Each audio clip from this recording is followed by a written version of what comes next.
I apologize in advance. Um, Praise the Lord. whatever, everybody. Yeah.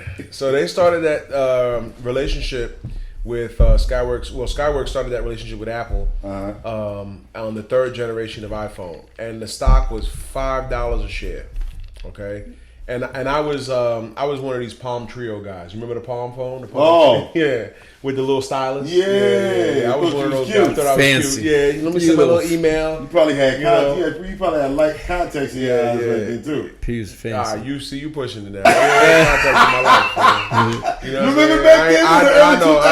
2000s? I can name some Motherfuckers names. thought they was cute. Yo, dudes had contacts in their eyes like Skittles, bro. They were Yo. switching up flavors for the days of the week. Yo, it was crazy. It was crazy. Yeah, but you see, you got me hopping off this. My story. bad. I'm sure people want to hear this. Yeah. Go watch it. It's a really good story. Pay attention, because I'm shutting this shit off because we about to start the actual show. So they started the relationship at $5 a share.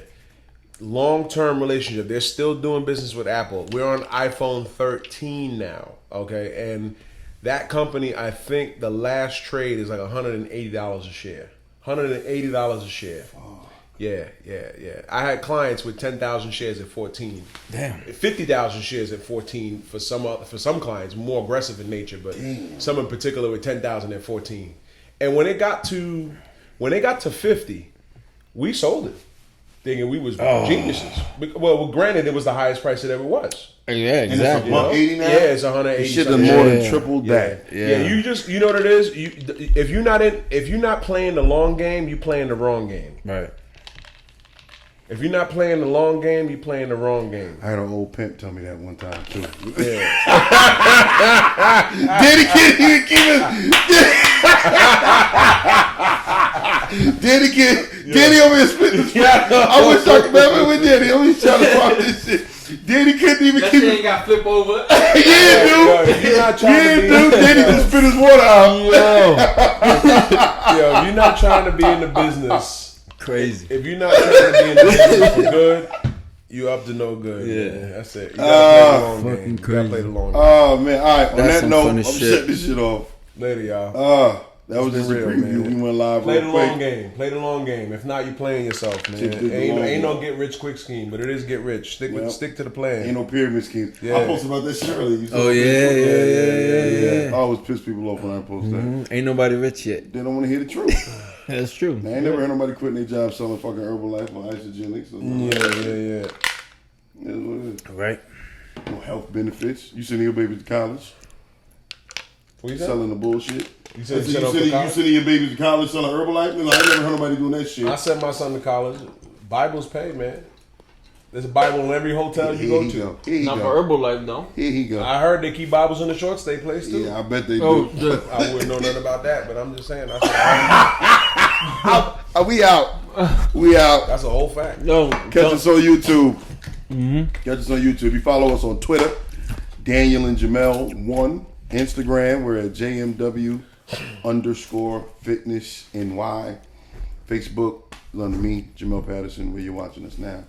And YouTube under JMW Fitness. Yeah. This episode will be posted on the YouTube within 48 hours, Danny? 72 hours, I guess. Yep. About a weekend we'll be up. Like and subscribe. You hit the subscribe, you get a notification every time we upload a new video. See y'all in the field. That's some funny shit. All right. Yeah, man. All right, so Good shit. That's damn. That's the recording already. yeah. I thought it takes time to Shit won't run away. upload. Maybe on your iPhone. It's a Not on multi-billion dollar company. Not on Android, bro. Proud owner of Facebook. You just paid me, Mel. Thank you. Oh, Oh, shit. Yo. So you're welcome. Motherfucking hustling, boy. You know what I'm saying? He hustling. Yeah. He hustling. You know the funny thing, man? It's like we're not talking about stock. We don't have to talk about stock. Today, but you know, We can talk about whatever. you know Talk me. about Ain't nothing off. We gonna talk Let's about. talk about the fact that unemployment ended on Labor Day. We need Unemployment benefits. Like people, unemployment. I think unemployment Yeah. ended on Labor Day, right? Wait, Yeah. that's not that's a blanket statement for everybody. Like there's nobody else getting unemployment. That means Or you mean people that who've were been on off for a certain amount of time? Yeah, people that was on the government's teat Okay. You know, for since the pandemic. Why is that started. relevant though? Why is that relevant? Yeah, why did it? Why is that relevant? No, what I'm saying is, I'm saying why on Labor Day. You better have your guns ready. Be a lot of motherfuckers trying to break in your back door. That's what I'm Why saying. is that relevant? Well, that's what I'm saying. Why on Labor Day? Like, let's get to that. That's ironic. It's ironic. That's ironic. Yeah, it is It's not a ironic. question of it's not relevance. It's ironic. It's the irony of it. It's like fucking. Yeah. That's like Lifestyles and Trojan going out of business on World AIDS Day or some shit. Oh shit. That's like I'll be the laugh, but that's like- fucking crazy. Yo, that's like seeing the Trojan horse pull up in the movie, and then the soldiers come out, and then a bunch of Trojan condoms fall out. That's Oh, like irony. yeah, You know what I'm saying? It's just yeah. ironic. It's Yeah. crazy. Bro. Yeah, but Why do you think that is though? He got it just needed to end. I don't know why it I don't know. No, why they do you did it think? on Labor Day. Why do you think that is? Well, they want people to get back to work. Like, come on, man. Enough Yo, is enough. everywhere I go, I see help wanted, help They're giving wanted. away free iPhones to get Well, people because coming. you listen.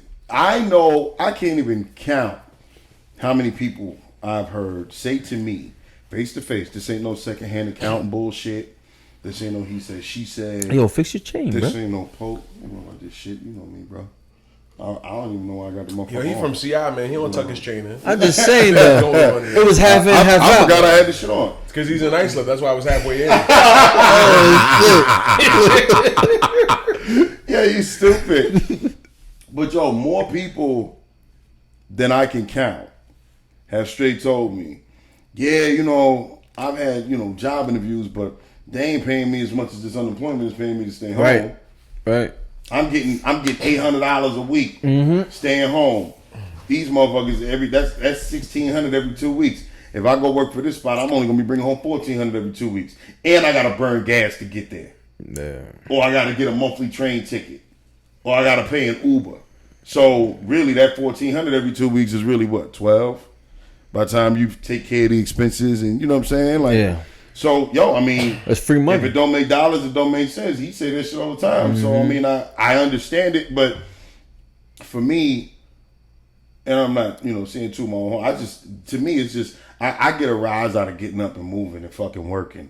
I couldn't even imagine sitting in the house and not doing shit. Every you know day what I'm the saying? Lord Like, gives you. I can't. Every day that the Lord gives you is an opportunity to add value to the marketplace. Put the right? mic And closer. So To him or me? the problem. Bring your mic closer to you. Okay. Yeah. So the problem with this free money that's good. is that Ain't nothing free. the problem with well some people think it's free, but the problem with this free money is that it makes you dull. See, working, you know, when you talk about a lawyer, he has a practice. A doctor has a medical practice, right? These are practitioners of their respective fields. So you're a practitioner. I mean, listen, if you're a burger flipper at McDonald's, you're a burger flipper at McDonald's, and you're practicing that skill set, right? It's up to you to voluntarily increase your value so you can extract money out of the marketplace, right? So when you sit at home and collect unemployment, it's like, hey, you're basically saying that you refuse to, and these are the people that are abusing it. I'm not talking about the people that really need it. Yeah, I'm talking about the people who intentionally go in and they take advantage of the system for financial gain, right? You're robbing the people who really need the money Yep.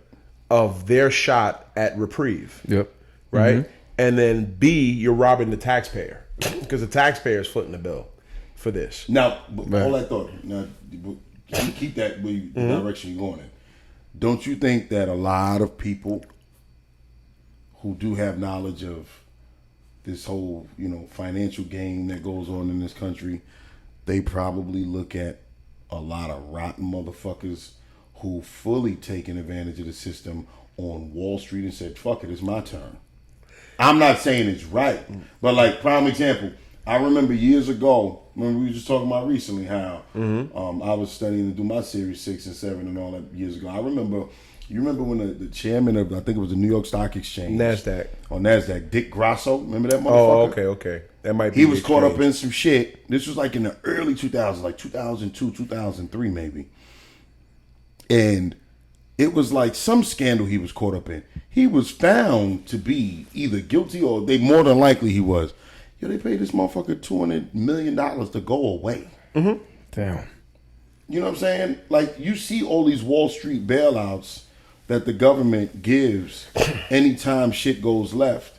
And it's ironic to me. And you weren't even saying this, but it just popped in my head, so I just wanted to spit it out before you continue. I always find it so funny how people sit and they'll complain about, I saw a post the other day about somebody in healthcare that's on my Facebook page was talking about how it was a post about a doctor that had saw some lady come in and she had designer shoes on, an iPhone, you know, all types of, you know, nice tattoos and shit. But then when they went to go, you know, when he looked at her information, which is really none of his business as long as he's getting paid, it said she was covered under Medicare. And the post basically was going in the direction of saying, like, damn, she can afford all this shit, but she can't afford her own health insurance. Taking advantage so of everybody else got to foot the bill. And he's like, you know, even me as a doctor. But I'm like, I never hear nobody talk shit about banks getting bailed out and saying they fucking robbing us. Yeah. Like, if you look at and he would know more about this than me. You look like the national GDP or whatever. Yo, the amount of money that goes to like welfare and all that shit is like pennies on the dollar compared to a lot of the shit that we pay for. And when you look at that, that's like a couple of $1 billion, whatever. When they bail out banks, that shit is like $800 billion or some wild shit that they gave. What was it? When Obama did the shit, he did 2 bailouts because of the shit that we were in 2008 when he first took office. One was like $600 billion, another one was like $850 billion. All together, that shit was almost like $2 trillion. But people are sitting complaining about welfare recipients. Oh, these welfare queens, they robbing the system. No, the motherfucker that's the CEO of the bank that you deposit your fucking bank account or your paycheck in every week is robbing the fucking system. That's who's robbing the system. I wouldn't. I mean, it's you. I know you gave can't a talk lot. about your coworkers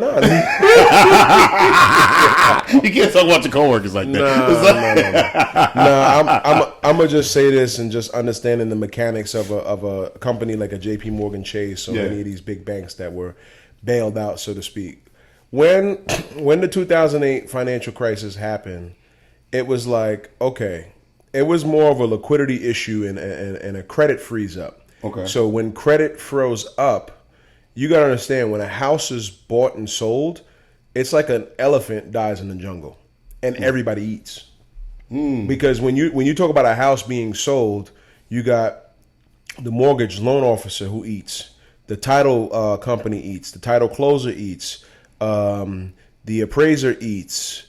Real estate. Yeah, the real estate salesperson eats. The real estate brokerage person eats. Doesn't it equate to increased tax revenue for the town? Everybody eats. A lot of people are eating when a house is bought and sold, right? So most houses, if you line 10 people up, I would say damn near 9 out of 10 aren't buying houses cash or were not buying houses cash in 2008, right? Yeah. So they were using bank money to purchase a home. So that's why home sales are so critical to economic reports on a weekly, bi-weekly, on a monthly basis. They want to see how many homes are being bought and sold, because if the builders are out there building, knowing that the banks are ready and able to take mortgages for people who are ready and able to buy homes. Gotcha. But if the credit freezes up, then everything stops, meaning that houses don't get sold and all those jobs, nobody eats. So you're telling me that was necessary?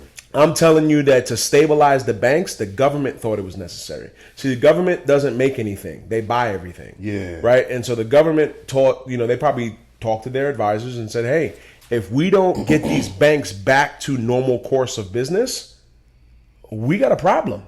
Because in terms of a person-to-person transaction, real estate, by far, is one of the largest transactions that people make in their lifetime. Well, usually the largest for most people. Right. Most people, if they're even able to afford it, buy a house once in their life. Unless you start a business that blows the fuck up, your home is going to be the biggest asset. 85% of people who start a business, their business fails in the first 5 years. Right? Yeah, That's the stat. The number's probably higher.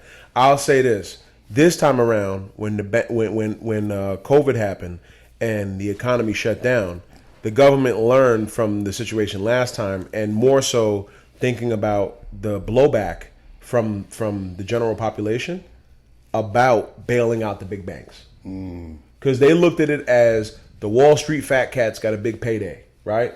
But at the end of the day, that bank is like a cruise ship, and that cruise ship needs a captain. And the cruise ship has to keep flowing because that's the way the economy flows. If the banks stop, the whole thing stops. Because everybody don't keep all their cash at home underneath their mattress. So people use ATMs, transactions, and all that. So the liquidity needs to stay. It's like a river. The river needs to keep flowing. If the river doesn't flow, then all the eco life in the river dies. Right?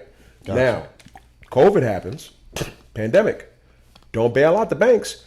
Give it to the people, because the people are the ones out. They're the front line. So if you give them the money in the form of a stimulus or in the form of unemployment, whatever it may be, it gets them spending. And if we get them spending, small business has a chance to survive. Yeah. Because small business was not made essential.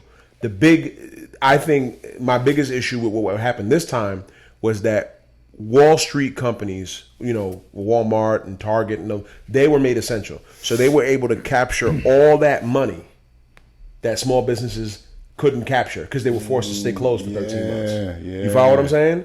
So I just think that, shit, Amazon was snatching everybody money when we were just sitting in the house. Yeah. Right. Just ordering shit. But Amazon was in a position to fulfill that need. So money is like, again, money's like a river. It changes directions. It doesn't stop flowing, right? If you're Blockbuster and you're still renting out videos, I mean, nobody's flowing to your river, right? You gotta now. Shit, look at Netflix. Netflix started out like Redbox. Yeah. Getting the goddamn videos in front of 7-Eleven. But back to what you were saying in terms of the abuse, right?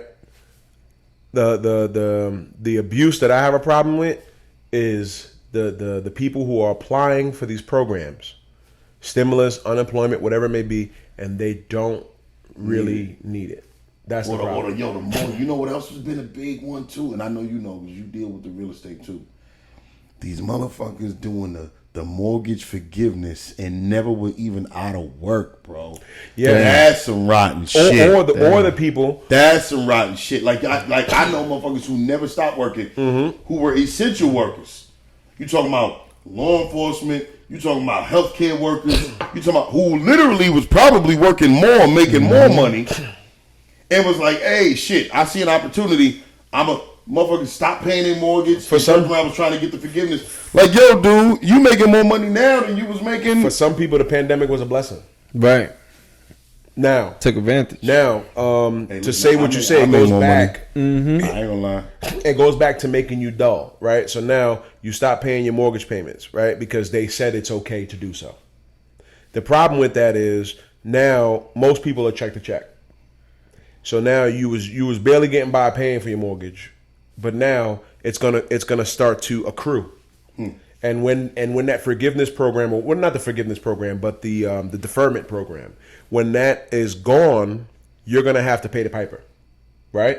I don't even want to play that game. When the whole ain't no money free. It's not even. It's not even that. At the end of the day, I want to own my house outright eventually. Yeah. You follow what I'm saying? And if I ever need cash and I can pull from my house, I don't want to have an extra 40 grand of payments to catch up on because I took advantage of a program that I didn't need. Yeah. You follow what I'm saying? So makes sense. So then you end up cutting your nose off to spite your face. Yeah. So you do this whole forgiveness shit, and then you don't get to retire when you want to because now you got X amount of time left to pay your house off because you wanted to tack that shit on to the end of the mortgage. Yeah. You know what I'm saying? Like, yeah, makes sense. Yeah, I would say, man, I would say it's crazy because they say everybody wants to point the fingers, but nobody wants to take accountability. Like, it's like everybody wants like to everything in life. P. They want to point and say, "Oh, the big banks," but the big banks send you your brokerage statement every month. The big banks send you your brokerage statement on a quarterly or on a monthly basis, and the big banks or the big brokerage houses or investment firms have dedicated professionals that they pay a salary to address any questions that you may have. Gotcha. Right? There's probably less of them now because of automation and technology, but that feature was always there. People were just so afraid with coming face to face with their money or afraid of looking stupid. That's another thing. It's like, oh, you feel like if you don't know how to ask, you don't know the answer to a certain thing, or you really don't understand, you're just not going to ask to save face, right? That's the worst thing you can do. Yeah. Face it head on. So I don't want to like point fingers at the Dick Cheneys and the Dick Folds from Bear Stearns and these guys. I don't want to point fingers at these guys because those guys, the value that they earned or the money that they earned is a byproduct of the value that they created. So like somebody would curse out the guy from Walt Disney talking about, oh, he makes too much money. He's getting paid $10 million a year. But because of his actions and his leadership, he brought the shareholders an extra $2 billion in shareholder value, something like that. So he should be compensated, like Tim Cook. Tim Cook, $750 million in Apple stock as a bonus, right? Damn. Dude, that ain't free money. It's the value he created. He took the helm after Steve Jobs died. That's like, I mean, the dude that created Apple died, and everybody was panicking. And the dude stepped in, grabbed the reins of it, and took it to heights that possibly even Tim Cook couldn't imagine. But then people will say he's overpaid. He's not overpaid. He's underpaid. Look at the value that he's creating, and he's never stopped creating that value. You know, it's so funny that you say that because that makes me think of something else. Like sometimes people just be so fucking bitter when it comes to, you know, seeing how much money other people are making. And you see all the time, like, especially like during times of conflict and war, and they'll be like, oh, LeBron James is overpaid. He's no hero. Look at these real heroes fighting wars. And it's like, well, if people were spending money to watch motherfuckers fight wars, then he'd be making $30 million a year too. Everything is about the value of what you create. Absolutely. And what you create. The more responsible you are for the value you create, the more compensation you should get. Yeah. If you're responsible, like, okay, we just had Ludacris just celebrated 70, some crazy number for F9, for Fast and Furious 9, right? Damn. And they crushed the box office, $70 million weekend, something like that, right? Jesus. And people was like, oh, it would have been $100 million if it wasn't for COVID. That's probably true. But you see, they didn't get to 9 sequels because there wasn't no value they were creating. They kept bringing people. They kept producing. Media and content. Well, they had big actors in there. I was gonna say every time somebody got hot, they added them to it. That's right. In the very beginning, it was just Ludacris and a couple. Actually, I don't even think Ludacris was in the first couple. Yeah, he was. He was. Mm-hmm. He was in. So he wasn't the first one. And then as time, it was him, Vin Diesel. Mm-hmm. Then Tyrese was in it. Then The Rock got hot. Yeah. Then they have John Cena in one of them. It's like Jason Statham, whoever's hot. Idris Elba was in one. Like whoever's hot, they smart enough to snatch him up. You know why? Because they see what the marketplace is casting their votes for. Yeah. They're like, yo, The Rock has the biggest following on social media ever. Like he's the most followed man. Give him 10 million would do the movie. Yo. Well, shit. All the little kids look up to him. All the men wish they looked like him. And all the women want to get his fucking drawers. Oh. He got all 3 aspects of the population. Come on, bro. And he's funny. Yeah, and he's well spoken. It's all about the value you create. Like, no bullshit. No bullshit. I tell people all the time, like, if you were to take somebody and say, yo, if scientists say, yo, we're going to create a guy in a lab, the motherfucker would probably look like The Rock. like no bullshit. Like, motherfucker 6'5", perfect complexion, you know what I'm saying, well spoken, good humor. Goliath. You know what I'm saying? Like, what the fuck don't he possess? You know what I'm saying? Family man. Yeah. You know, like it's crazy. But yeah, they're smart with that franchise. They just take whoever's hot, add them to the movie, and add them to the fold, man. You know, it's almost like that whole you know, maybe it might not be exactly what the term I'm looking for, but it's like if you can't beat them, join them. Mm-hmm. You know what I'm saying? Because like if another franchise snatched him up and was releasing the movie the same weekend you about to release your shit, you might not be number one if you ain't got the rock. Right. Yeah. Whoever got him is going to be number one. Right. So it's like shit. If he want $30 million in a movie, give it to him. Yeah, whatever Fuck movie it. he's in is really hot though. Honestly, he's one of the most recognized faces from the old school that we have. And when I say from the old school, he's not like Robert De Niro, Al Pacino, but when from the mid to early 90s, right, mid to late 90s. I was gonna say at the tail end of those guys' careers, back when men were men. At the tail Let's go, end, P. Don't go there, P. Don't. No. You was Listen, talking about it the other day at the gym. there's a crisis. There's a crisis in man's world right now, man. It's really bad. It's really bad. I might need a shot. I don't know if we could touch base on this one, but Why not? But Why not? I'm ready. We ain't been on air in a little bit. We gotta make up for some lost time. Let's ruffle some feathers, piss some people off. Not purposely, but it's just real conversation. Yeah. So I mean, listen, man. What do you want to talk about in this respect? Well,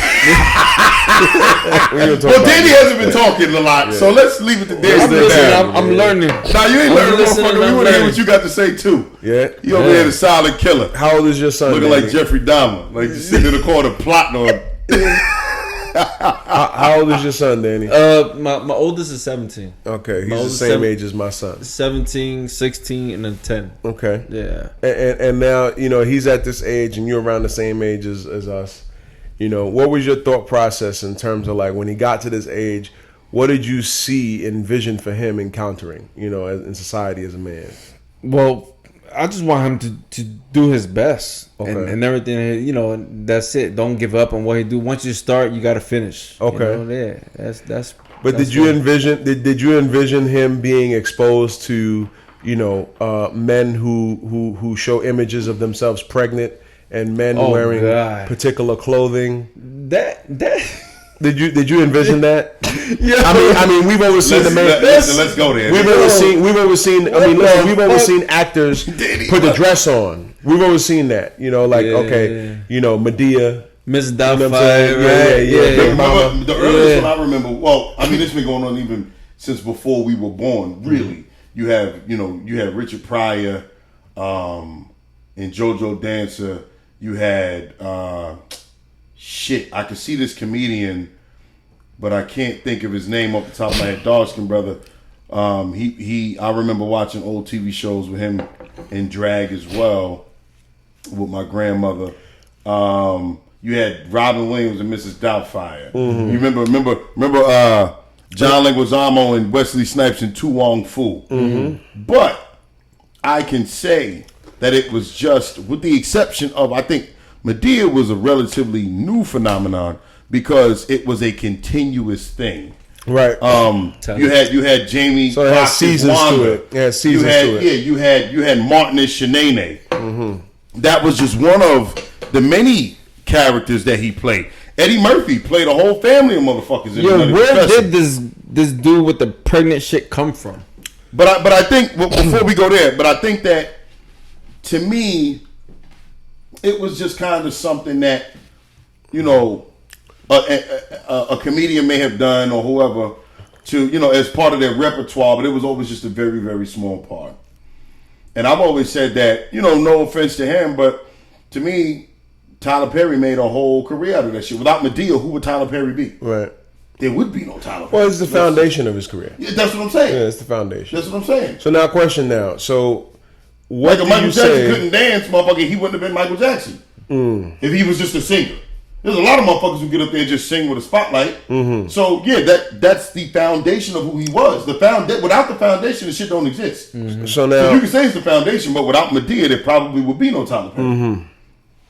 True. So now, in understanding that, you know, you ask where did this guy come from? Yeah, what the?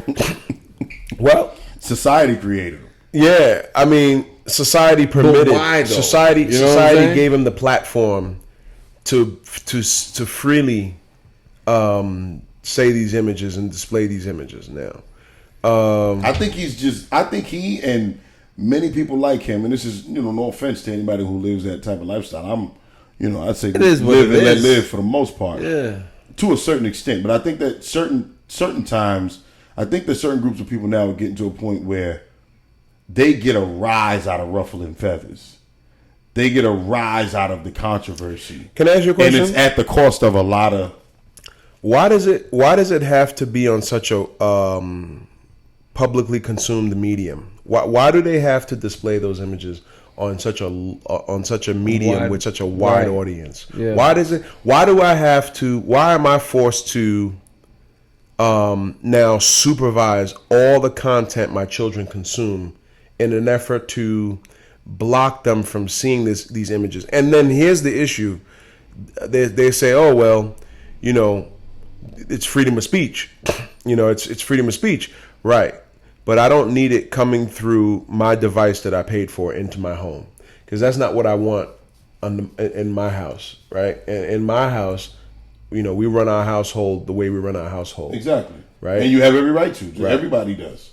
So, I mean, listen, I don't have a problem or any issue with how people live their life. I do have an issue with you projecting it into my household for my young, impressionable children who don't know any better. I think you said this the other day, that these kids, there's more outrage about them getting tattoos than there is a sex change. Yeah. Or being introduced to Absolutely. hormone inducing. Hormonal transitional therapy, which to me doesn't make any sense. Right now, this is going to be some real controversial shit that I'll say, and I said this at the gym the other day when it was just us three. A good friend of mine, shall remain nameless, has been tying the whole transsexual and the transgender movement to them normalizing pedophilia. I didn't agree with it up front. I was normalizing pedophilia. Yeah, normalize. He would say like, "Yo, this shit is the beginning. This is the infancy stage of them normalizing pedophilia." And I was like, I didn't see the connection in the two, and I'm like, nah, that don't make no fucking sense to me. And we would have strong debates about it. But then in recent years, when they've started normalizing young children being able to make life-changing decisions, I started making the connection. And I said, holy shit. And I'm going to tell you, even though I'm not a fan of them, somebody has sent me a meme as a joke. But in every joke, there's a lot of truth to it in certain circumstances. And the meme said it was about Dwayne Wade's son. It said if Dwayne Wade's son at 12 years old knows what he wants, and we're making that legal, like knows what he wants for the rest of his life, like he's allowed to make an adult decision, then let R. Kelly go. Because if legally we're saying that a kid can make an adult decision, then she knew what the fuck then she it's was gonna doing. eventually, that's slowly transitioning to kids being able to say, I'm making if I can make a decision as a kid as to my sexuality and making permanent changes, then how far is that from a young kid saying, I want to have sex with this adult and it's none of your business? Yeah. That's when you think about it, let's call it what it is, bro. Yeah. Yet, in the same point, as Pamery just stated, if I take my 13-year-old son up the block and I get him a fucking tattoo and he goes to school tomorrow, CPS will be knocking on my fucking door to take my child. But the challenge, what you're going to run into is that R. Kelly committed a sexual crime. I get that. You're gonna I'm not saying that he had shit. I want to say that I understand that. I'm not co-signing this shit because people will watch this or read the transcript and try to misconstrue it. What I am simply saying, and I will reiterate, is that the ideology behind this shit is that if a young girl or a young boy is able to sit and say, hey, I don't want my penis anymore, I want a vagina, or I want some breast implant, or I want to take some hormones to make me unlike the female that I was born as and make me a male, or vice versa. That is a life-altering decision. There is a reason why, historically speaking, And in every other aspect of life, here in America, I'll speak for, because I don't know what it is in a lot of other countries. Even in America, we got different ages of consent in different states. Kids need adults to make certain decisions for them. Your kid can't even sign up for a fucking sport unless they have your consent. Mm-hmm. Okay? So how in the hell is a kid allowed to make these decisions and it be okay? Well, it's not the kids making it. It's the parents allowing the kids to make the decision. That's not necessarily true. There's been other... I was just listening because I've been listening to a lot of different podcasts doing research for our shit. I've been listening to a lot of podcasts with clinical psychologists, child psychologists, and all this shit. And these kids in certain states, I don't know which states in particular, I'll look up and I'll do the research later on. These kids are able to go to certain doctors in certain circumstances and get these fucking hormones and sign off for it on their own. So that's now you got to remember. That's crazy. Now you got to remember. This is not something. Sex has always been a taboo subject, even when it comes to healthcare. I vividly remember being a teenager at 14, 15, 16 years old. My dad would take me to my annual checkup or get my physical for whatever. When they start asking me questions about me being sexually active, I had the right to tell my parents to leave the fucking room at 15, at 14, at 16.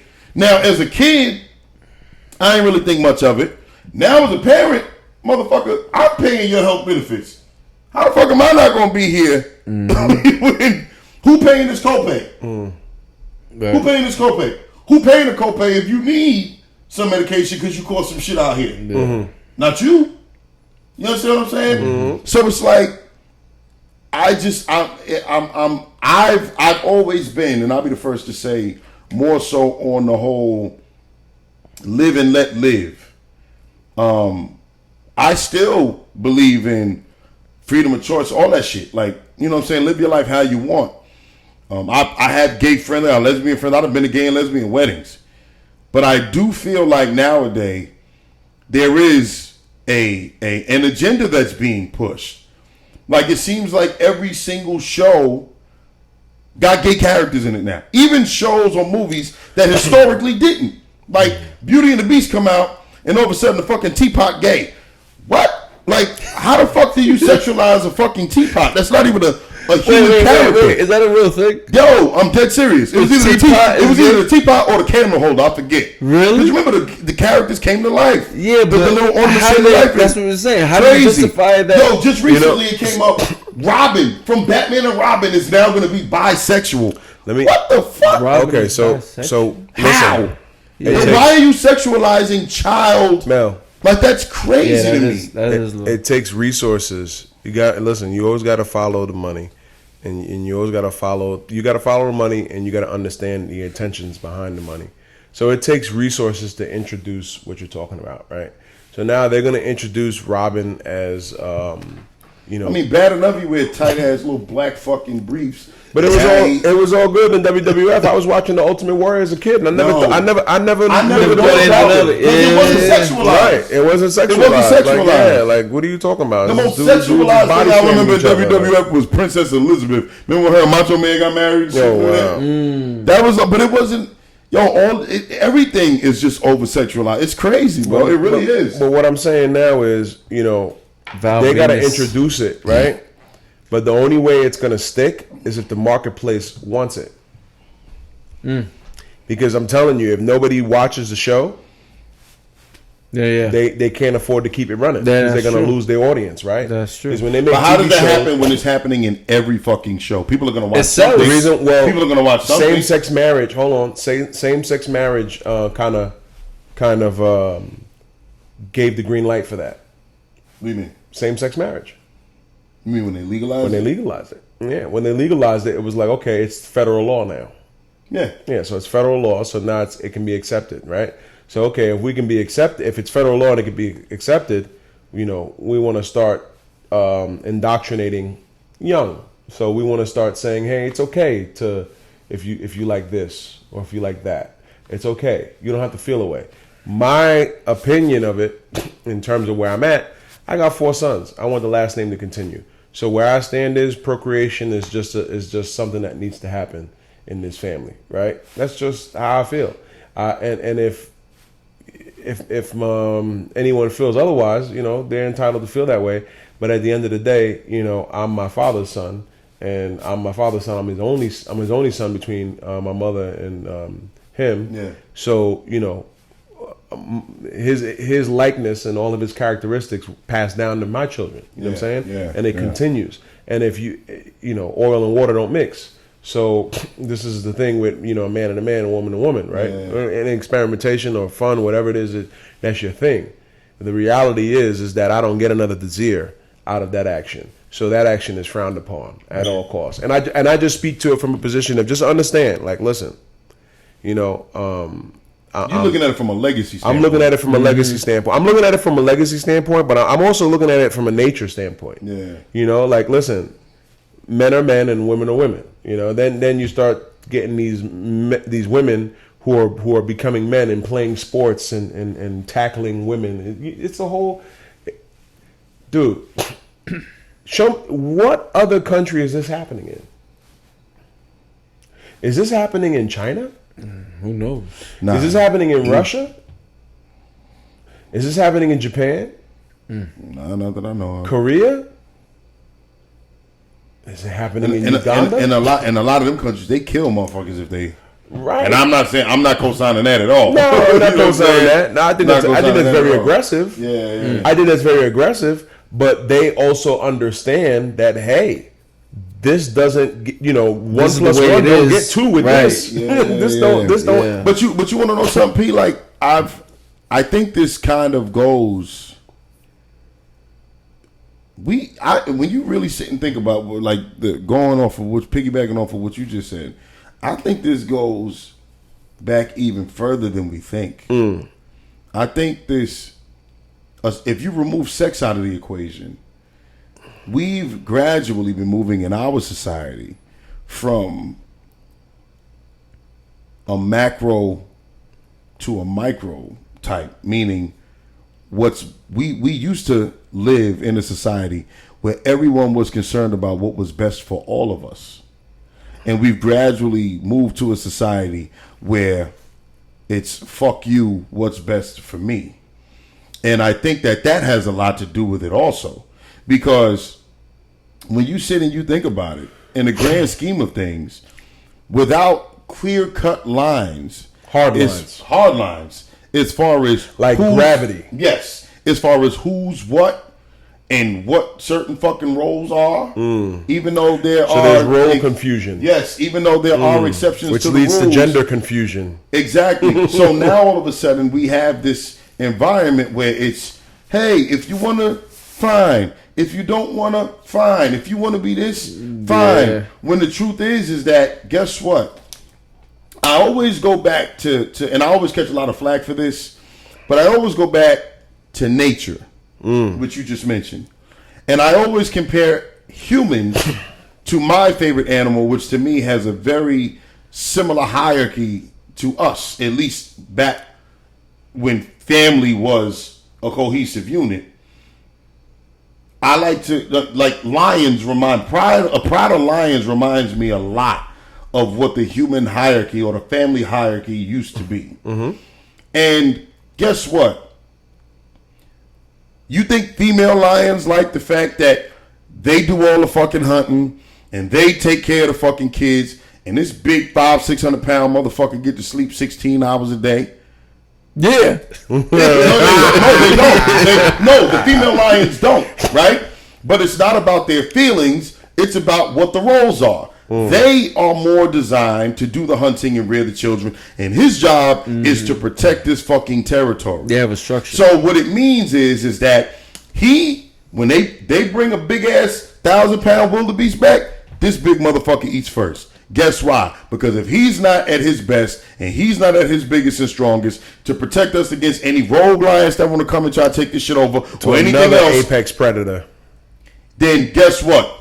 If he get killed in battle because he ain't his best, all the rest of us are fucked. Right. So they understand that.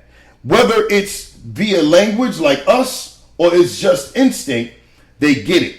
And I'll say this, whether people like to hear it or not, Mother Nature and this universe in general don't give a fuck about your feelings. I teach my kids this. This is not something that I'm saying just to get a point across. And there's a reason why those animals, lions, tiger, whatever, have been here long before us, and they're gonna fucking be here long after us because they don't get the fucking lines crossed. I think when they understand what the hierarchy is, and there's a system, and there's success that comes with that system. I think you violate the natural order of things is when chaos happens.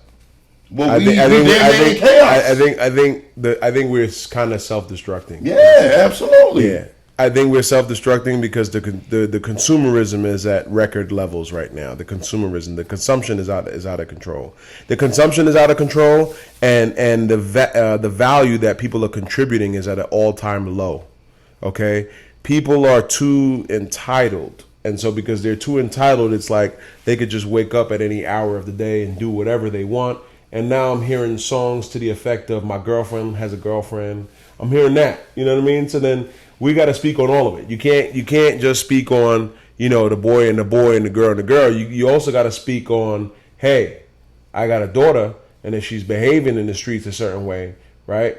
Probability of her ending up a statistic increases exponentially. Oh, absolutely. I teach my daughters that shit all the time. You know, unless you check them. But then you get the women that say, well, you know, if a man is being a hoe, I could be a hoe too. That's probably, you could, but that's not a good idea because the way nature's set up, if you let too many people in your house, you can have a problem. Yeah, well, here's my whole take on that is when it comes to, I've explained to my daughters, like, let's say from a sexual standpoint, everybody gonna have their fun. But as a young woman, you have to watch, you know, if you have plans on being taken seriously at any given point. You know what I'm saying? You got to watch what you do, who you do it with, and the frequency at which you want to play with the fuck you lay. You understand what I'm saying? And there is always more of a cost. I've had these heated discussions with many females that I know that, yo, guess what?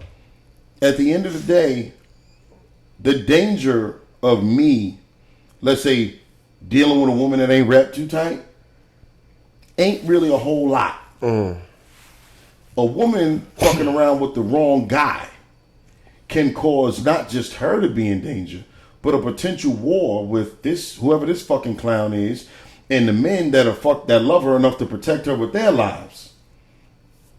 Young women nowadays have just been fed this bullshit that, oh, I could play just as well as the boys do. Sorry, sweetheart, that's not the way these fucking rules go. In fact, nature is not even set up that way. There's a reason why. There's a biological reason why when women have, just to be blunt, really intense and gratifying sex, there's like a fucking crazy switch that goes off in their head. And they become, after X amount of time, emotionally attached to this guy. That's Mother Nature that hardwired them to be attached to the man that they're going to supposedly be with. That's not by mistake. We hear stories about that shit all the time. Women going crazy, and the motherfuckers be like, stop dicking the bitch down like that. You know what it is? It's the truth. And honestly, there's really no way of getting around that. Like I used to tell my daughters, whether you talk about sex or otherwise, I used to tell my daughters, because they, you know, the girls are just a year or two older than Jamel, and they used to get mad at me like, oh, why Jamel can do this and I can't. I said, listen, I'll give you an example. If y'all ever want to do this shit, and they never took me up on the offer, I said, I'll let you motherfuckers walk up any busy ass road in questionable neighborhoods around here. I'll follow you close.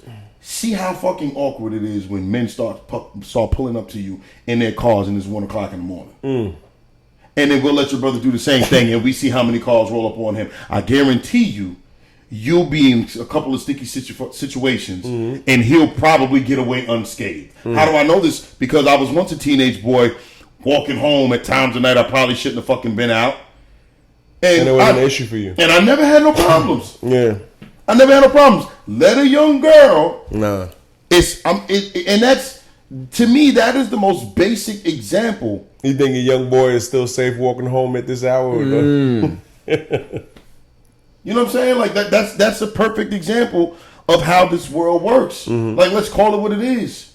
We put you out on straight path in fucking wine dance. On East Tremont Avenue in the South Bronx. Your big 260-pound ass, nobody's walking up on you, P. And if they do, them motherfuckers might have some shit and they ready to make these new ones is different. But I'm just saying, in the grand they out here scheme of playing things. Call of Duty with people. What I'm saying is, let's remove this crazy fucking scenario, like how society is or has become in the last X amount of years. But we put you out there for shits and giggles, and then put your wife out there by herself. Right. We already know that there's put yourself out there and put Chris out there. Nobody's running up on you, Danny. You know what I'm saying? And that's what nobody is teaching these young girls. Is that the most amazing thing about y'all is that y'all everything that we not. But they want equality. Stop trying to fucking be us. They want everything the same thing we got. Well, the reason that's kind of our fault, though. You know why that's kind of our fault? Because we allowed it. We allowed it. No, well, you see, you might ruffle some feathers with that statement too, but I would say you ain't let us do shit. What you mean allow? You know what I'm saying? Like, fucking argument. Nah, but I would say that it's our fault because of situations like equal pay. Like, this wouldn't have become such a big deal if we wasn't paying them 60 cents for every dollar we was getting. You know what I'm saying? This wouldn't become such this kind of grew into this monster that it is. Because of the pay. The pay situation was the first salvo. That was the first issue. Like, yo, I'm doing the same thing. I think it was, I mean, not kind of splitting hairs. I think it was more so, I think voting rights was actually the first thing that they were talking about. But it's still voting rights. And then once, it didn't become equal pay until, because historically speaking, women just didn't work. It didn't become equal pay until in World War II, when we had the draft, and millions of men went away. Those jobs had to be filled by someone. So the women started working. And once they started working, and then the war was over, it was like all of a sudden, that was when the baby boom was, having people roughly our parents' ages. And all of these women were like, oh shit. We were able to hold this shit down just like the men did. And the economy didn't miss a beat. So a lot of these women didn't want to go back to being, Leave It to Beaver or Mrs. Cleaver. They got their voting rights. They got some money in their pocket. So now they got a taste of independence. Exactly. So now it became about, hey, I want to still work. So the first thing was the voting rights. The second thing was the fact that they ended up working by default. And then it was, okay, a decade or two later, we've been working for quite some time. And I noticed that my paycheck ain't the same as Kyle's paycheck. Or the same as Mike's paycheck. You know what I'm saying? And that's basically where all of that shit came from. But yeah, you're right though. You're right. You're 100% correct. I would say, man. I mean, but in that aspect, along those same lines, I think that is partially the reason why there was such a pay gap. I mean, I think it's closed, as you would have more knowledge of that than I. But I mean, when you think about it, shit, women ain't even been working on a large scale for 100 years in this country. That's crazy to think about. They're getting to the bag now. Absolutely. They're getting to the bag now. But that's crazy to think about. You know what I'm saying? Like, World War II was what, in the 1930s? 1920s, 1930s? It ended in the 40s. So, we barely 80 years in. Yeah, where women were working on a large scale or had been working on a large scale. Technology has sped things up, though. Yeah, absolutely. Things happen at rapid pace now. Yeah. Even like the stock market, even like flash crashes. Like, a crash would last back 2008. That crash lasted like almost 2 years. It was 18 months. Jesus. Now you'd have a crash. 6 months. Flat, not even weeks. Wow, weeks, and that's because of the safety mechanism they got built in. Not even that. No, it's really the speed of capital. The reason why is because inventions like Cash App, Robinhood, things of that sort. People could rapidly deploy capital quickly because of technology. Gotcha. Right? But also, you're not getting a return. The banks are not giving anything. So like once the panic passes, whatever caused the panic, plane crash thing in Afghanistan, Biden did something people didn't like, Trump did something people didn't like, whatever it may be. Once people get over the news headline, the capital comes running right back in looking for a return because it gets back in quick. Or people are waiting for a little flash crash to come. They just come piling in. So these little flash crashes, they repair themselves rather quickly. Yeah. You know what I mean? Because of because when you crying, they buying. That's it. That's it. And when you the best time to buy is when you crying. Yeah, it's true. Wow. It's true. Best time to buy is when you crying. The market is crying. Yeah. Buy at a discount, why not? Buy at a discount. That's a little overwhelming though, ain't it? No. I mean, you do your homework. You do your homework. People see an opportunity no matter what the fuck is going on. Because you know what it is? This whole bitch could burn down. You want to put and people like, yo, buy water stocks. All this shit is on fire. They gonna be buying water left and right. Because the money changes directions. That's all. All it does is just shifts. It just changes directions. The money's like energy. Energy can never be destroyed. It just shifts. Yo, we can have a fucking, we can have the plague tomorrow. We be at the gym. People like, hey yo, you see that casket company stock go? I did invest in a funeral home. I did invest in a funeral home company. But it's smart though, because you be like, damn, look around you. Motherfuckers in the ground yet. I invested in a funeral home company because they was paying a 7% dividend. I'm like, death is profitable as hell. Yeah. They be like, look around you, right? Make me hairy, man. You be in the airplane. Yo, the jail pays a 10%. What's everybody eating? You don't want to go there. The jail pays a 10% dividend. Jail? Invest in the jail. That's Invest crazy. in the jail. That's my hard line. I won't. Oh shit! I won't buy for clients. I won't invest in it personally.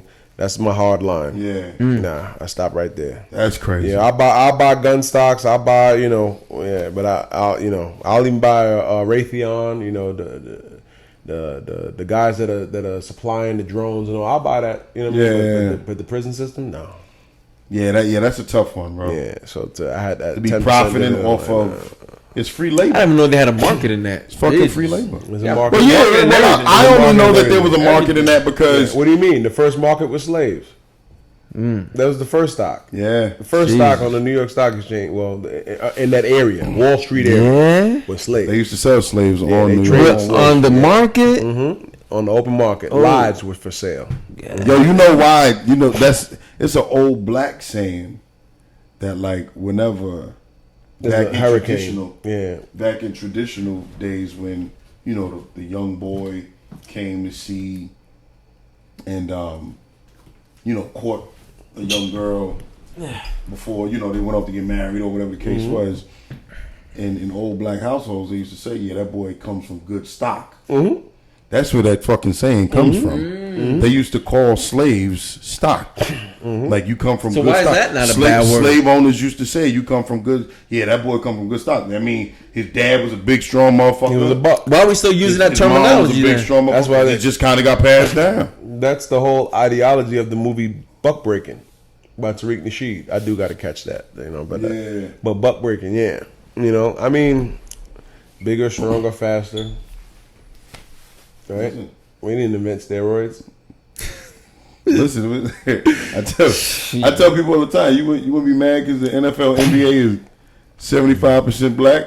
You bred us like fucking cattle, so you can't get mad. LeBron James he's a monster. He's a superhero almost made in a lab. He's an alien. In a lab back then, like freaking alien. You know what I'm saying? Like they used to pair them up, right? They used to be like, well, you gotta go with this guy. Literally, like it would if we were living on a slave plantation and Pamery was married to Catrice and I was married to my female or my wife and you were married to your wife, if Pamery was the big badass out of all of us and your wife was genetically the most gifted female, they say, yeah, we know y'all married, but you motherfuckers are going to have a kid.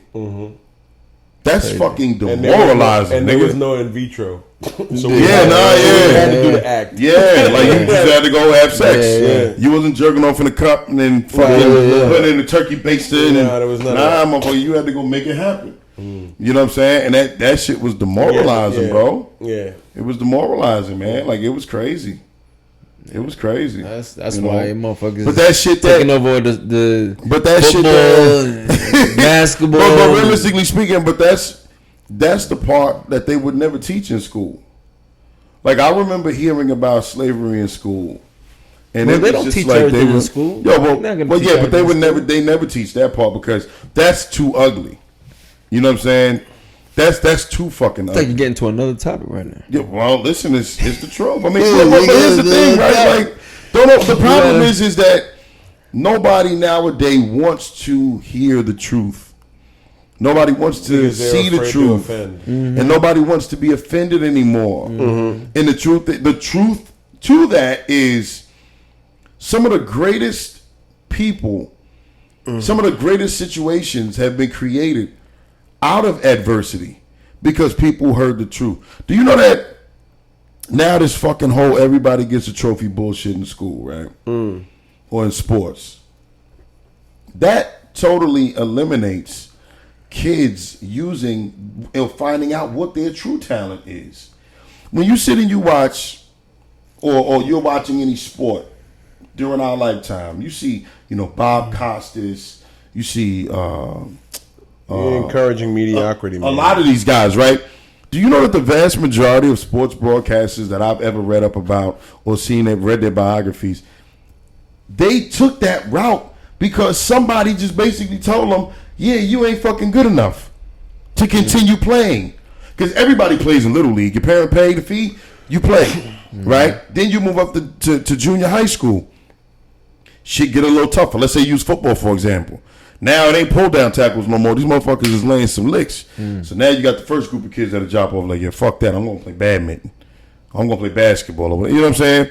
Then you get to high school and it's like, oh shit, even the fat motherfuckers is running hard now. Playing Like, they moving. So grown men. eventually the people who are subpar athletes, let's just call it what it is, they eventually don't make the team. Right? Traditionally. And then guess what they became? The team manager. Keeping statistics. Oh shit, I'm actually good at this. You understand? They part of the school newspaper, writing articles. Because now the same guys that they grew up playing with, who's the superstar on the basketball team now, who actually ended up hitting the growth spurt, and he's like 6'5". You've been cool with this motherfucker since y'all were in kindergarten. So it's easy for you to go get an interview with him. That kid became Bob Costas, or Michael Wilbon, or Stephen A. Smith. Because somebody had the balls to tell him, yo, kid, you ain't fucking cutting it. Figure something else out. They figured something else out and ended up being pretty goddamn good at it. You understand what I'm saying? But nowadays, nobody wants to hear the truth. I remember listening to, what's his name? Shit. He's a hockey player, former hockey player. Mike DiPietro. He used to play for the Rangers Islanders, I think it was. And he was telling the story one time. I was listening to his radio show years ago, coming home from work. It was right after he had retired. And he was telling the story of he was in a hockey tournament and they were like a couple states away. And he played like shit the whole tournament. He said his dad berated him so bad on the way home that he literally laid down in the back of the station wagon because he didn't want to see his face in the rearview mirror. He said, yo, he called me every name in the book, told me I fucking suck, that I wasted his weekend, and he could have been doing something else. He said, but guess what? Yeah. It made me play better. Yeah. Like, I cried about it that night, but I didn't kill myself. I'm alive. I don't like them. I don't like using the kid gloves, man. You know what I'm saying? Like, I'm sorry, man. You Like, can't do that to every kid, though. Yo, Like, bro, listen. I know. Everybody does need different motivation. But I will say everybody does need the truth. Now, whether you decide to give somebody the truth, like we used to give kids their medicine with the fucking applesauce to make it sweeter, or some kids could just take the truth, straight medicine. I was one of them kids. You need Like the truth. my football coach, the shit Coach Black and Marcel Everybody's built did to me, different, though. Yo, like it was. That's how I got these kids kicked be in the hanging ass. themselves and going into schools and shoot motherfuckers. Yeah, up. but you want to know? No, but you want to know why? Because nobody gave them the truth at home as kids. Yeah. Think about this, Danny. Mm-hmm. If kids were as fragile as we think they are, kids would have been fucking killing themselves at the same frequency back in the day as they do today. They didn't. We didn't kill ourselves and slice our fucking wrists and all that shit at the same frequency these kids do today. Why is that? Because I always say that the first adversity, and I can say this, raising 4 fucking kids, okay? 3 of which are basically damn near grown. The first adversity that a kid is supposed to encounter is with their parent. When they want to do some shit and the parents say, fuck you, sit your ass down, you're going to finish your dinner. The parent is the hard line. Mm-hmm. You understand? So when I've witnessed myself sitting in people's homes where back in the day when we were growing up, it was traditional. You got your meat, you got your starch, and you got your veggies. And you didn't leave your fucking table until you finished that shit. Word. Right?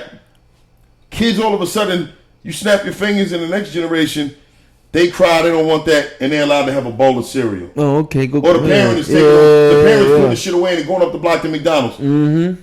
That's the first adversity that a kid is supposed to encounter. Things have changed. But we're robbing them of that. But right? Things have changed though, because you got a situation now. When you were coming up, the cost of living wasn't what it is today. Now it's like everybody's ripping and running so much. Now it's just like they just want peace, so they'll just pacify the child, and that's where the iPads come in. Always go back to resources. Yeah, that's where 100%, Yeah, 100%. It always boils back down to resources, man. Some people can't even afford to be parents. Shit. Yeah, well, I'm gonna say that again. Some people can't out. even afford to be parents. And when I say afford to be parents, I'm not talking about afford to have their kids. I'm talking about afford to take the time that it takes to mold the kids the way they need to be molded from the beginning. Everybody's their own individual. I understand that, but we have to create some sort of foundation with manners and respect and some sort of ideologies, and the kids can craft their own identity as time goes on. But we also have to watch for the external influencers that our kids face, right? But again, this is a different time. People but you're supposed to. I agree with all of that, but I think that no matter what, as parents, and I believe this to be true with you two gentlemen, because I see how you guys are with your kids. You are supposed to. There's no excuse for you not being the number one influence in your kids' life. I don't give a fuck what's disseminating in through a cohesive relationship with the parents is a big factor. Exactly. So, like, for me, I don't give two shits about what other, influences come about with my kids. But, like, just the way that I was raised, like how my mom and my dad was, like, they didn't give it, like, they almost did. My parents didn't even really filter anything that I was able to watch or not watch and all that shit. Because they were like, yeah, you can watch that shit, do it, I dare you. I'll tear the skin off your ass. Mm-hmm. That was it. There was no negotiation. Like, it was like I was literally just about able to watch whatever the hell I wanted. And it was like, yeah, you need to be exposed to a lot of the wild shit that's out there. But I'm gonna let you know what will and won't go on in this motherfucking house. Right. And that was just the end of it. So to me, regardless of what goes on elsewhere, regardless of these kids seeing other people being lenient, bro, I'll be the first to sit and say I don't sugarcoat shit with my kids. I don't consider them to be perfect by any stretch of the imagination. They drive me fucking crazy half the time. But I tell them all the time, like, yeah, whatever the fuck going on in here, cool, that's in here. You go out there and you embarrass me, I'll fucking kill you. You understand? And secondly, they are able to deal with adversity. Right? They are able to deal with adversity because I was the first adversity that they ever encountered. So by the time they got out there and started dealing with the real world, guess what? They'd have been told, you ain't going to bed yet. Pick up all your shit. The fuck you think this is? Right. Finish your food. I don't give a shit you don't like the spinach. I didn't want to get up and go to fucking work today to make the money to feed you this shit, but I fucking did it. In fact, in my house, our favorite saying, and I coined it years ago. Once they got older and started doing activities and working and shit, it was, yo, fuck your feelings. There's a job that needs to be done, and you're gonna fucking do it. So, and that's it. In today's environment, now, but when you don't teach them that, not to cut you off, or before you go, when you don't teach them that, and you're not willing to be that hard and cutthroat with them, so to speak. Yes, when they go to school, and now somebody don't want to sit with them, nobody wants to sit with them at the lunch table. That's the first fucking adversity that they're encountering. Because they've never been told, sit down and finish your fucking food. They got a trophy at every fucking Little League performance that they've ever had. Everybody let them fucking do what they want. And then they get 16, and the little fucking broad with the little, the little tight body say, no, I don't want to go to the prom with you. And he's embarrassed and he want to fucking shoot everybody up. Because that's the first fucking no he's ever heard. You fucking right, that's a shock to the system. Sometimes they don't even hear no then. You see these kids go out and they get, what was it, a Stop and Shop in Hempstead fucking got shot up early this year. Why? Because the fucking kid was late to work? It was told, yo, you late to work again, we're going to fire your ass. Yeah, I'm getting fired. At least that was along the lines of the story. And he shot the store up? Shot the fucking store up. Came and shot the fucking ex-manager and whatever the fuck else was going on. Jesus. But it's like, we have to give these kids some sort of adversity. That exercises their psychological muscles. Because when you're taught, yo, shit ain't gonna go my way all the time. You learn that early. The last place in society where we were able to teach kids that was sports, and now they want to give them a fucking trophy every time they do that. Win, lose, or draw. It's like, come the fuck on, man. It all goes back. I guess the conversation coming full circle. It's the pussification of society. We're not willing to tell people what the fuck they need to hear. And it's like, well, it all starts off at home too. Yo, that's exactly what I'm saying.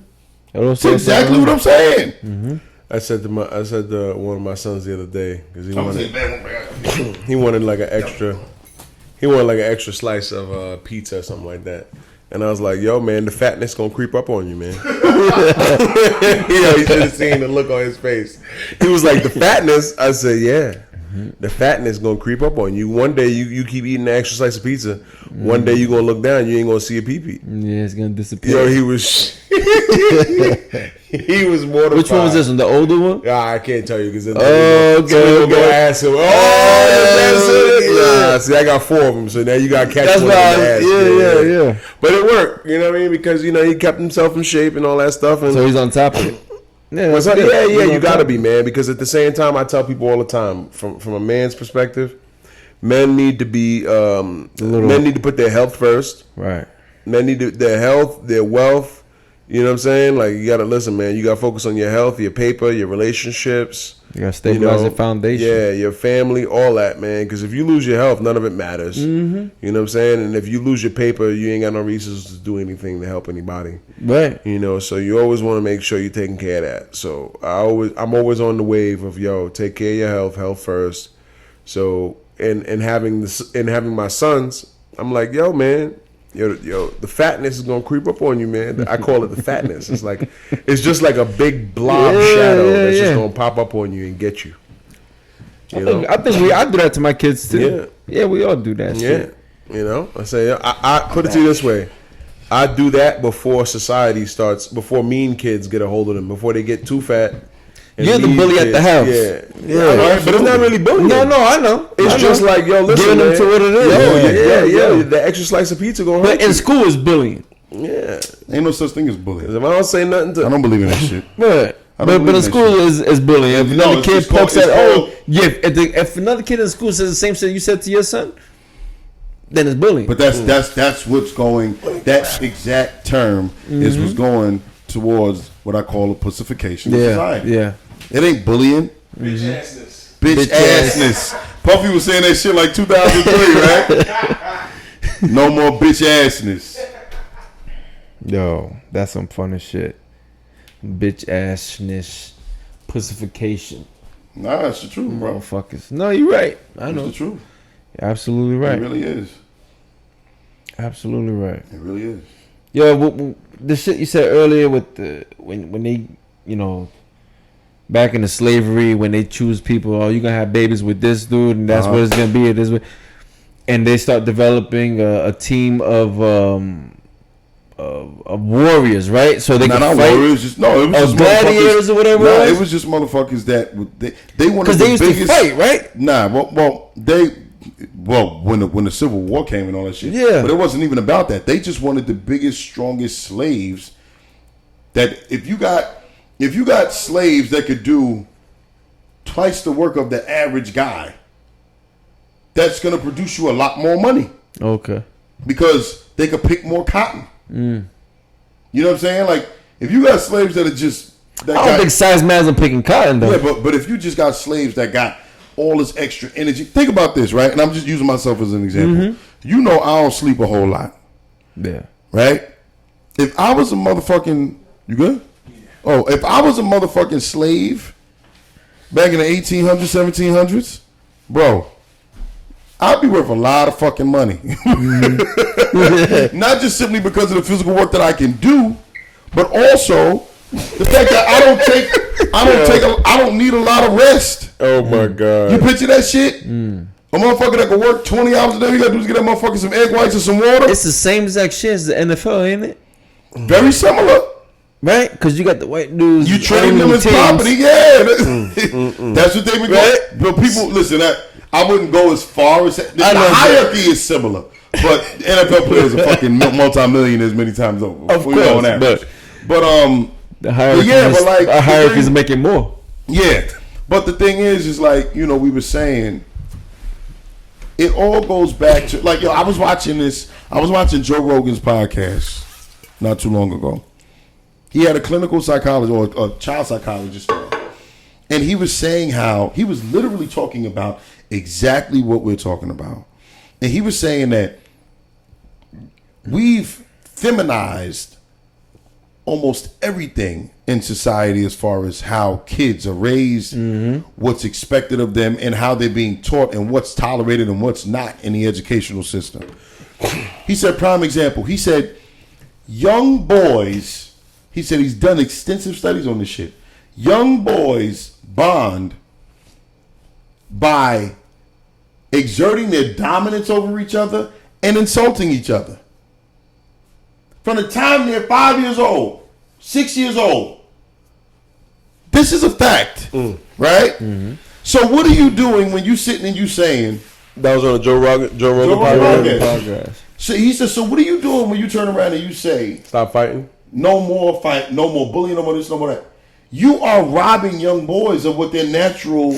The testosterone building block? Like, that's how they... Yo, and I can literally say almost every single one of my friends I'm still cool with as an adult today, we got into a fight at least once. And guess what? We were playing fucking video games later that week. Yeah. It was all cool when parents left the kids to their own vices and let them figure it out.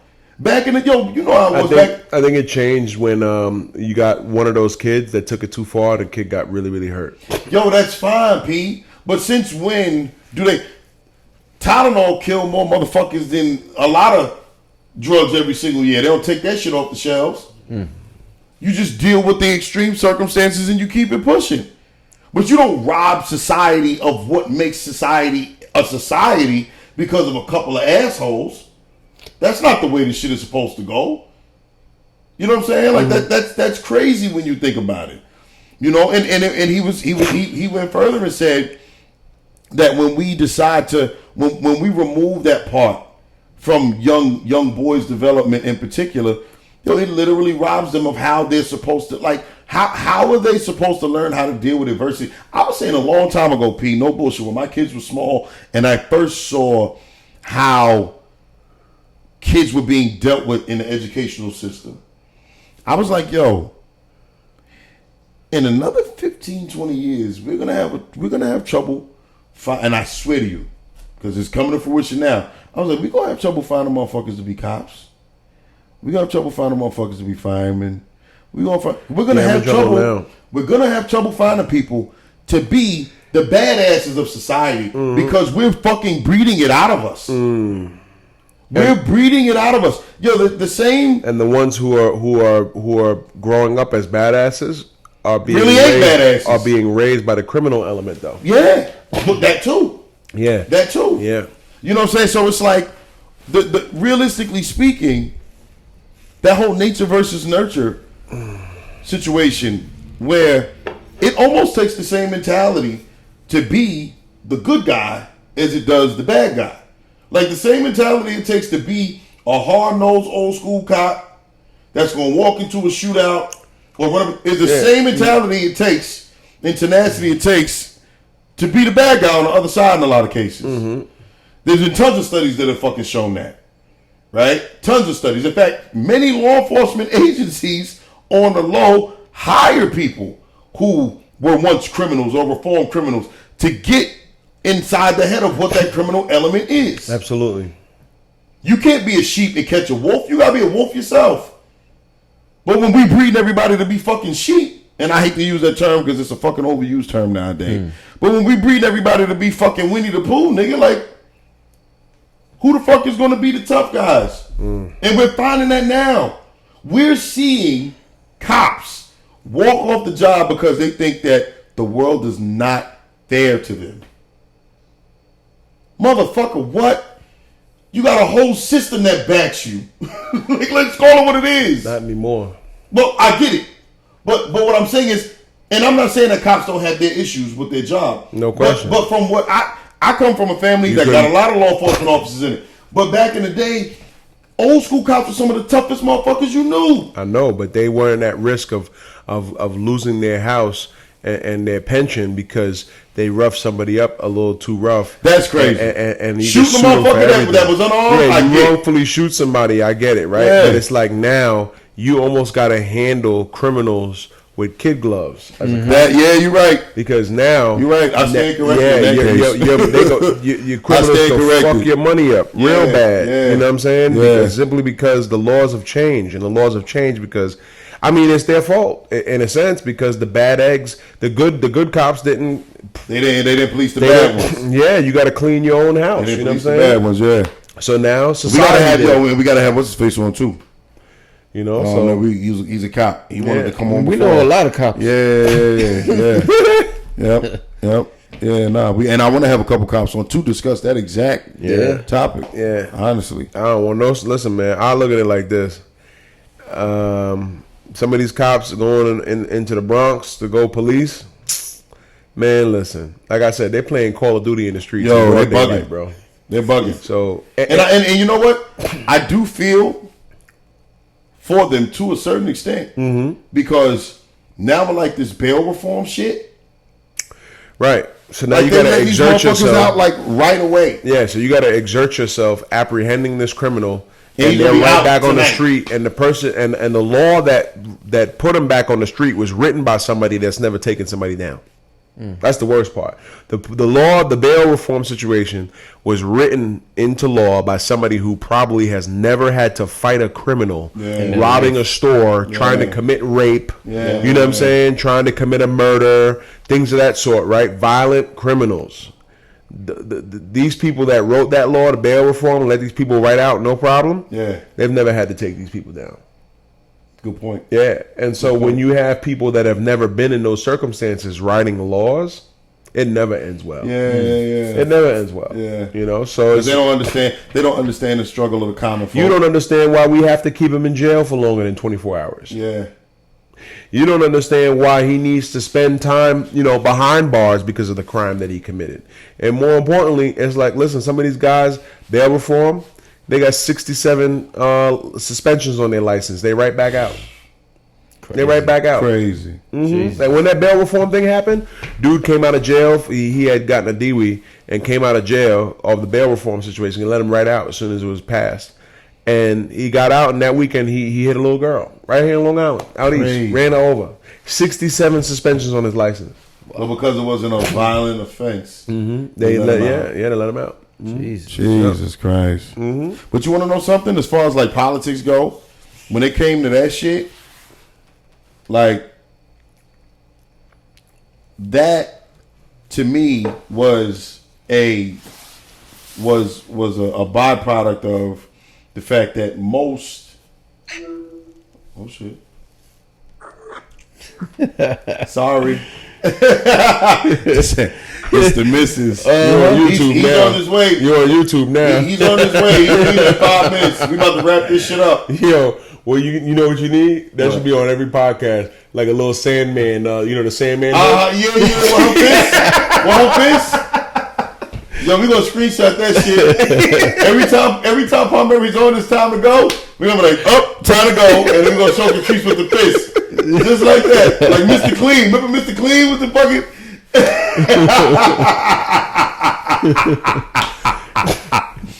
You the same complexion as Mr. Clean too. All right, listen. Excuse me. Could you just go behind the wall so my wife don't see you? Oh, yeah, just don't go behind you the do wall. that. You stupid. You're not gonna have me do that. You better stop playing. Look. Now the next order of food that I get gonna have arsenic in it. Thanks a lot, Pamery. I'll be home soon, honey. Bye. You so funny. Listen, do not make me call you again. That's what I'm gonna say. It's time to go. We gotta close. Thank y'all for coming out. God bless you. This shit is done. Yo, She came and shut the game shut it down. She need no brown ass. She said cancel But it. if this was 50 years ago, women would never be able to do this. Yeah, we ain't 50 years ago though. Listen, I ain't even married and I'm not co-signing that shit. I'll see you later, honey. All right. That's some funny shit. Yo, she's I think hilarious. mine would have called too, but mine's in airplane mode. Oh shit. You know what? shit. I ain't gonna have 2 wives mad at me. We done. We'll see y'all next week. Yo. Peace.